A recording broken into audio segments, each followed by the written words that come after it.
பரந்தூர் பகுதி விவசாய மக்களையும் பொதுமக்களையும் நானே அழைச்சிக்கிட்டு வந்து தலைமை செயலகத்துல உங்களை நேர்ல சந்திச்சு நான் ஃபேஸ் பண்ண தயாரா இருக்கேன். சாதி மதம் கடந்து தங்களோட குடியிருப்புகளை, விவசாய பூமியை, வாழ்வாதாரத்தை, நீர்நிலைகளை காப்பாத்த ஒன்னா நின்னு போராடிட்டு இருக்கிற பரந்தூர் பகுதி விவசாய பெருங்குடி மக்களை தயவு செஞ்சு நீங்க நேர்ல சந்திச்சு பேசுங்க. அந்த இடத்துல விமான நிலையம் வராதுன்ற உத்தரவாதத்தை அவங்களுக்கு நீங்க கொடுக்கணும்.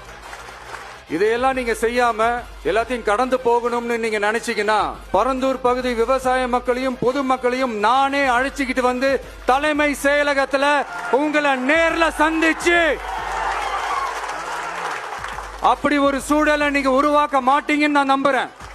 அதையும் மீறி அப்படி ஒரு சூழல் வந்துச்சுன்னா நான் ஃபேஸ் பண்ண தயாரா இருக்கேன்.